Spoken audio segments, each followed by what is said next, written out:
बिस्मिल्लाहिर्रहमानिर्रहीम, अस्सलामुअलैकुम। लाखों करोड़ों दुरूदो सलाम मोहम्मद मुस्तफ़ा सल्लल्लाहु अलैहि वसल्लम और आले मोहम्मद पर।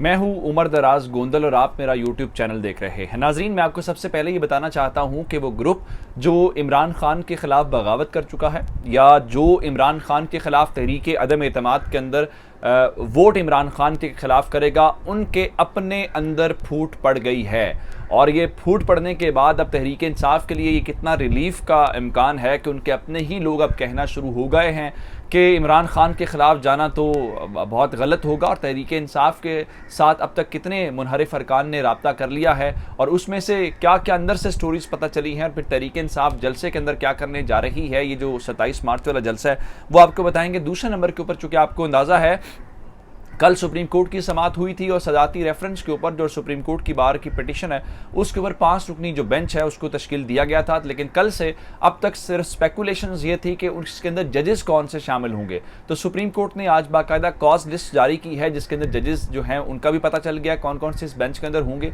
जिसकी बुनियाद के ऊपर बहुत सारे लोग स्पेकुलेशंस कर रहे हैं जजेस के नाम से या उनके रिकॉर्ड को देखते हुए कि वो सख्त जज हैं, वो किस किस्म के डिसीजंस देते हैं, उनका रुझान किस किस्म का है। तो बहुत सारे लोग ये बातें करें, ये इंपॉर्टेंट खबर है। तीसरे नंबर के ऊपर चल के जिस तरह मैंने आपको बताया कि जलसे के अंदर उन्होंने बहुत ज़्यादा ऐलानात करने हैं या एक प्लान देना है, तो तहरीक इंसाफ ने उस जलसे के हवाले से अपने प्लान में तब्दीली कर ली है। डी चौक इससे पहले कहा गया था लेकिन अदालत ने कल चूँकि कहा था कि सब लोग डी चौक से दूर रहें और रेड जोन के अंदर कोई नहीं जाएगा, तो आज तहरीक इंसाफ ने डी चौक के हवाले से अब खबर यह है कि डी चौक वाला प्लान जो है उसके ऊपर अब काम नहीं होगा। और तहरीक इंसाफ ने आज बाकायदा दरखास्त दे दी है कि वो डी चौक के अंदर जलसा नहीं करना चाहते। अब कहाँ पे जलसा होगा ये इंपॉर्टेंट खबर है। और फिर आखिर में मैं आपको बताऊंगा कि मौलाना फजलुर रहमान साहब जो हैं वो एमकेएम से मिलने गए हैं, उन्होंने मुलाकात की है, उन्होंने कहा जी एक दूसरे के साथ काम करने पर इत्तेफाक हुआ है और उसके साथ उन्होंने कहा मैं पूरे वसूख से कह रहा हूँ कि हुकूमत के जो इत्तेहादी हैं वो हुकूमत के साथ नहीं है। क्या एमकेएम ने उनको यकीन दहानी कराई है, ये डिटेल्स आपके सामने रखेंगे। लेकिन अगर आपने अभी तक चैनल सब्सक्राइब नहीं किया और आप चाहते हैं कि आपको मुस्तनद और बरवक्त खबरें मिलती रहे तो हमारा चैनल सब्सक्राइब कर लीजिए, बेल आइकन के ऊपर क्लिक कर लीजिए ताकि हमारी आइंदा आने वाली वीडियोस बर वक्त आप तक पहुंच रहे। इमरान खान के खिलाफ एक बड़ा ग्रुप जो है वो सामने आया, 12, 13 या 17 जितने भी लोग हैं। उसके बाद तहरीक इंसाफ के हवाले से एक और जो लिस्ट है वो सोशल मीडिया के ऊपर सर्कुलेट करती रही जिसके अंदर तकरीबन 30 या 33 लोग हैं जिनके मुतालिक बताया गया है कि वो तहरीक इंसाफ के साथ जो है मज़ीद काम नहीं करना चाहते या इस पूरे अदम एतमाद की वोटिंग के दौरान वो तहरीक इंसाफ के ख़िलाफ़ जो है वोट करेंगे। उसमें बहुत सारे अरकान ऐसे हैं जो सामने आए, उन्होंने वीडियो जारी की, उनका जी ये फेक है, फ़लाँ चैनल ने हमारे बारे में खबर चला दी, हमसे पूछा नहीं है, हमसे तस्दीक नहीं की है, इसका हकीकत से कोई ताल्लुक नहीं है। लेकिन अब जो बगावत है, जो फूट है, वो कैसे हुई है? अब ऐसा है कि बहुत सारे अरकान असम्बली हैं, उनमें से कुछ अरकान ऐसे भी हैं जिन्होंने हत्ता कि इमरान खान के घर के सामने धरना दिया था और उस धरने के बाद उन्हें टिकट मिला था और वो जब वापस लौटे थे तो वो धमाले डालते हुए आए थे कि मैं तहरीक इंसाफ का टिकट मिल गया। उसमें मोहम्मद हसन डेढ़ जो हैं वो मुल्तान से रुकने असम्बली हैं, उसमें उनका नाम बहुत ज़्यादा आता है, वो इमरान खान को अपना लीडर कहते रहे। अब उनके हवाले से कहा गया, उनका लीडर उनका एक इंटरव्यू जो सर्कुलेट कर रहा है जनाब, जिसमें वो कहते नज़र आते हैं कि जो इमरान खान को छोड़ेगा इस हालत के अंदर या इस मुश्किल के अंदर वो बेगैरती हो सकता है या इमरान खान को छोड़ना जो है वो बेगैरती होगी।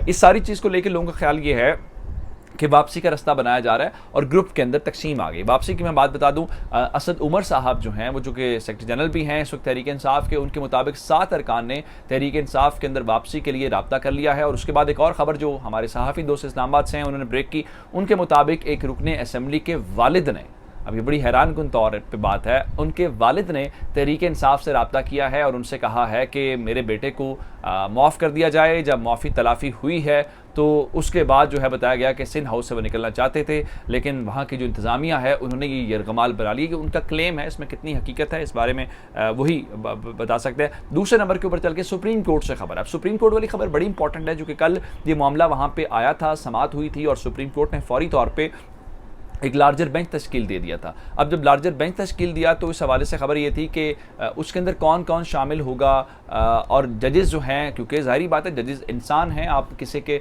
आज इतनी दुनिया साइंटिफिक है वो अंदाज़ा लगा लेती हैं कि इन मामलात के ऊपर इन जजेस की राय ये है या आम तौर पर माजी के अंदर ये बात करते रहे हैं। गो के हर जज के लिए हर केस नया होता है और उसकी बुनियाद के ऊपर फैसला करता है, लेकिन फिर भी एक कयास रही है। तो आज कॉज लिस्ट जारी हुई है और जस्टिस उमर अता बंदियाल साहब ने 5 रुकनी जो बेंच है उस हवाले से एक तो वो खुद उसके अंदर शामिल हैं, दूसरी जानिब लोग कुछ ऐसे भी हैं, उन्होंने कहा कि जस्टिस उमर अता बंदियाल ने बहुत बारीक बीनी के साथ ये पैनल बनाया है और ये जो 5 रुकनी लार्जर बेंच है जो 24 से, जिसमें हुकूमत ने कहा हुआ है कि रोज़ाना की बुनियाद के ऊपर समाअत करेगा, उन्होंने कैसा बेंच बनाया जिसके ऊपर कोई उंगली नहीं उठा सकेगा। अब देखना यह है कि चूंकि 28 को मुमकिन तौर पर वोटिंग के दिन पूरे होते हैं, तो क्या 28 को वोटिंग हो पाएगी। बहुत सारे लोग कह रहे हैं कहीं सदारती रेफरेंस पर समाअत की वजह से वोटिंग लेट ना हो जाए, लेकिन कल अदालत ने कहा था इस हवाले से लेट नहीं करेंगे। अब मैं आपको बताना ये चाहता हूं कि इस 5 रुकनी बेंच के अंदर कौन कौन से 5 लोग शामिल हैं। एक तो जस्टिस उमर अता बंदियाल साहब खुद शामिल हैं जो खुद चीफ जस्टिस भी हैं। जस्टिस मुनीब अख्तर का शामिल होना बहुत इंपॉर्टेंट है इस सारे मामले के अंदर, उनको शामिल किया गया, जिन्होंने कल कहा था कि जब कोई रुकन पार्टी के अंदर शामिल हो जाता है तो क्या उसका वोट इनफरादी रह जाता है या पार्टी का इज्तिमाई वोट उसको तस्वुर किया जाएगा। दूसरे नंबर के ऊपर जस्टिस एजाजुल एहसन साहब हैं, वो लाहौर के अंदर थे, उनके मुतालिक बताया गया था कि उनको बुलाया जाएगा। जस्टिस एजाजुल एहसन को शामिल कर लिया गया है। मज़हर आलम खान जो हैं उनको शामिल किया गया है और जस्टिस जमाल खान मंदोखेल को शामिल किया गया है। तो ये वो 5 रुकनी बेंच है जो इस केस की समाअत करेगा। लोग कह रहे हैं शायद ये सदारती रेफरेंस कहीं अपोजिशन के गले का जो फंदा है वही ना बन के रह जाए। अब दूसरे नंबर के ऊपर ये तो मामला हो गया। अब चूंकि सियासत का अमल दखल भी है, एक मसल पावर भी दिखाई जा रही है और 27 मार्च के जलसे के हवाले से तहरीक इंसाफ ने बहुत कैंपेन किया है। वो कहते हैं जनाब कि 27 मार्च को अमर बिल मारूफ के नाम से एक जलसा है और इस जलसे के अंदर हम ये देखेंगे कि कौन यहाँ से गुजर के जाता है। फिर अदालत को हल्फन अटॉर्नी जनरल ने कहा कि किसी को रोकेंगे नहीं, ना ही हम वहाँ पे। तो जिसके बाद इन्होंने इंतजामिया के सामने दरख्वास्त दी थी और कहा था जी हम डी चौक के अंदर जलसा करना चाहते हैं, लेकिन इंतजामिया ने इनको इजाज़त देने से इनकार कर दिया था। चूँकि अपोजिशन भी कह रही थी कि हम यहाँ पर जलसा करना चाहते हैं, तो इंतजामिया ने इनको कहा था कि आप यूँ करें कि आप भी किसी और जगह पर चले जाएँ और जो अपोजिशन है वो भी किसी और जगह पे चली जाए, दोनों को इस जगह पे जलसे की इजाज़त देना मुमकिन नहीं है। और उसके बाद चूंकि सुप्रीम कोर्ट ने भी कह दिया तो ज़रा और आसान हो गया। आज तहरीक इंसाफ ने अपने प्लान के अंदर तब्दीली की है और उनके जो चीफ कोऑर्डिनेटर हैं सेक्रेटरीट के, उन्होंने आज इंतजामिया को दोबारा से दरख्वास्त दी है और चूँकि 25 मार्च तक परेड ग्राउंड जो है वो बिजी है और 23 तक, क्योंकि 23 को वहाँ पे परेड होनी है, 24 और 25 को फ्री हो जाएगा। तो आज जो तहरीक इंसाफ है उन्होंने डी चौक की बजाय परेड ग्राउंड में जलसे के हवाले से दरख्वास्त दे दी है, जो मुमकिन तौर पर इंतजामिया ने भी उनको ऑफर की थी। तो इसका मतलब यह है कि अब 27 मार्च को तहरीक इंसाफ का जो जलसा है वो मुमकिन तौर पर परेड ग्राउंड के अंदर होने जा रहा है, ना कि वो डी चौक के अंदर होगा। एक और आज डेवलपमेंट मौलाना फजल रहमान साहब की है।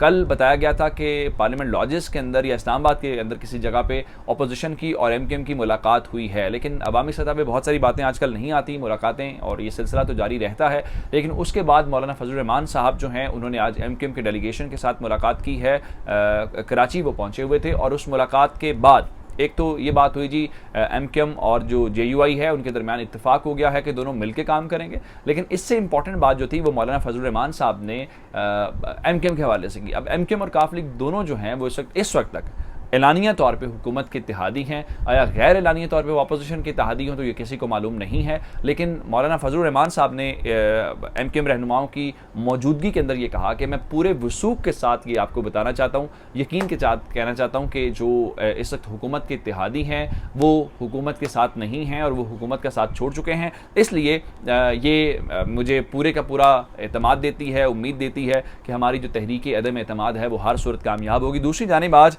नून लीग का जलसा था, मरियम नवाज साहिबा ने वहाँ पे खिताब करना था, लेकिन मरियम बीबी जो है उनके मुतालिक बताया गया जी उनकी तबीयत अचानक ख़राब हो गई, उनको सख्त बुखार है, तो आज के जलसे में उन्होंने शिरकत नहीं की। आया इसकी वजह सिर्फ यही है या इसकी वजह कुछ और है, हवाएं कोई रुख बदल तो नहीं गई, क्या मामला? अब आने वाले चंद दिन बहुत इंपॉर्टेंट है, डेवलपमेंट्स आएंगे तो आपकी खिदमत में लेकर हाजिर होंगे। चैनल सब्सक्राइब कीजिएगा। आपकी इस बातों का बहुत शुक्रिया। खुदा हाफिज़।